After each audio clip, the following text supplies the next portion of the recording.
Dudes, what's happening? This is Trent, and welcome to... Trent's Comment Corner. Perfect. Episode 6. This is episode 6. What's the date today? It is May 18th, 2018. Wow. I got with me my wife, Victoria, because I want to go through and answer some of your questions about various things. I'm going to do way less editing this time because I spent too much time doing meme cuts and having too much fun with the last one, and I got too much bug fixing to do. So we're going to cut straight to the chase on this one and get to the questions, and Vicki is going to help me with that. Sure. You're so professional. You're so formal and so professional. rigid. Because you have the camera on you. You're like, all of a sudden, I don't know what to do with my hands. What do I do with my hands? Let's go to...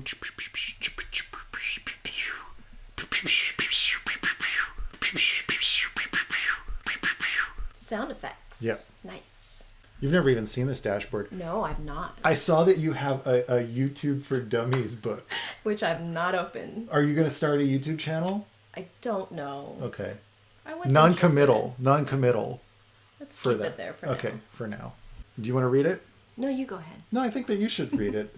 Ollie Mueller asks... Ollie Mueller asks, with your kind of talking, have you considered breaking into the podcast industry? That's what we're doing right now. Oh, good job.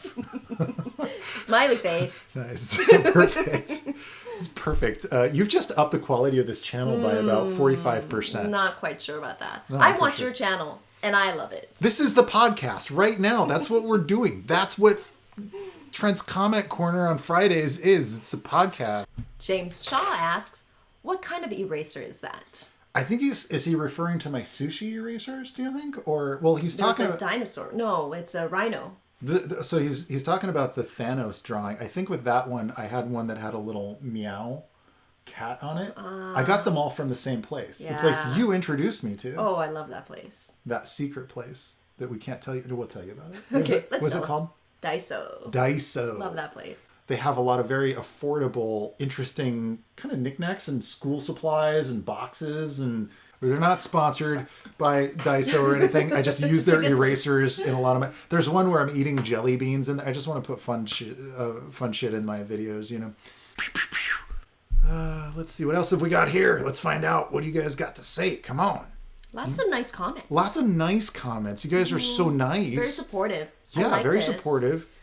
I erased all the mean ones for you, so you don't have to see anybody saying anything bad about me. Yeah. So I appreciate that. And you're so protective of me. I am. I'm very I'm very so watch protective, out, yeah. dudes. You better be nice to me. Oh, this is a good one. me. What else you got, Vicki? Ashley asks, I see you draw so many characters in general organic stuff. How about something mechanical, hard surface type thing? That's a great idea. So one of the things with Ikeda is it's all about this kid who's hunting down mechs and things like that. So there's going to be some more mechanical design type of images. In fact, you've reminded me that I have a couple of videos for mech designs that I didn't even post yet. So thanks for the reminder, Ashley. I will make sure that I post that next week. Hey Vicki, what else? What's the word on the street? What are people saying? Oxer B asks, looks good. What engine did you use? What engine? He must be talking about the Ikeda game. Oh, nice. Yeah, that's the game that everybody's talking about on the streets right now. So the engine that I used was a game engine called Game Maker Studio 2.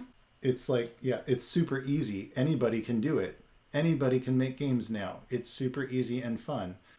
Thanks. Hey Trent, I had a question for you. Yeah, what's up? So why did you decide to make Ikeda instead of making the Twilight Monk game? That's a really good question. I've been kind of teasing a Twilight Monk game for a long time.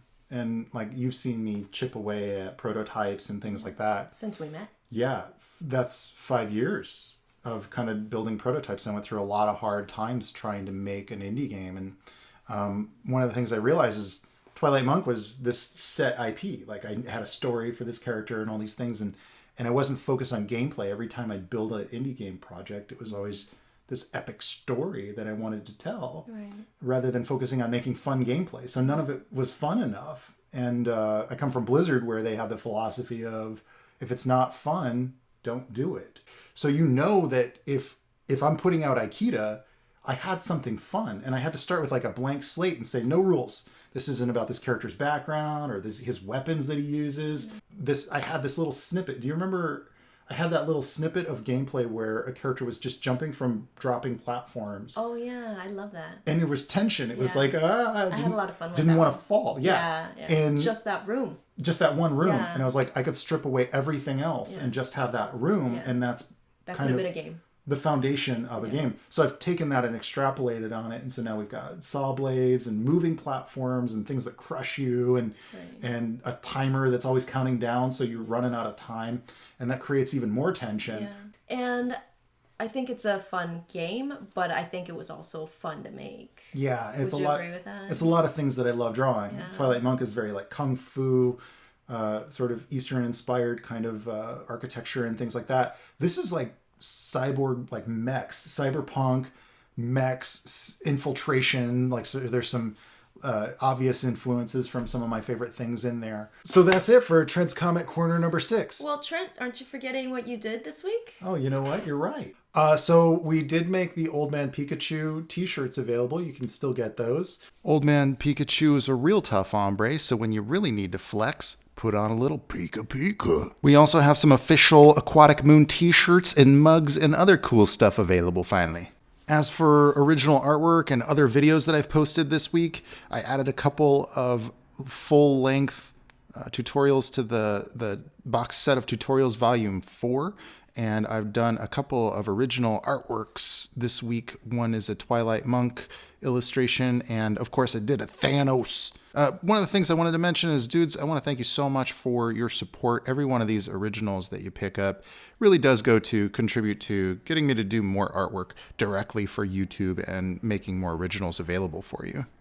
You know, when I go through all the comments, it's really kind of overwhelming, the kind of positive energy that we have. It's a small group, which I think is better than having intimate. It's cool that way. I like it that way. And I want to remind people to if you have questions about making indie games, doing artwork, or doing comic books, or even anything, a lifestyle of an artist kind of a thing, please drop those in the comments. That's what this show every Friday is all about. I'm here every Friday now.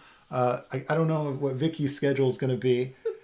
I suppose if people demand it, she'll have to come. I might sneeze again. Right now? You're working on a sneeze? Blow my nose and it just... Sneezes constantly. Constantly sneezing. I don't know what's wrong. Sneezy's back. You're back just in time to say goodbye. Oh, is it that time already? It's 7.5 minutes or something. It's been a pleasure. Yeah? Are you going to say the ciao? Catch you mananda bond. Ciao, baby. Catch you on the mananda bond. Ciao, baby. Ciao, baby. Much. I need to practice that. Oh, I gotta sneeze again. Let it out.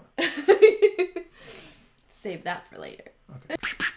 Sound effects. Yep. Nice.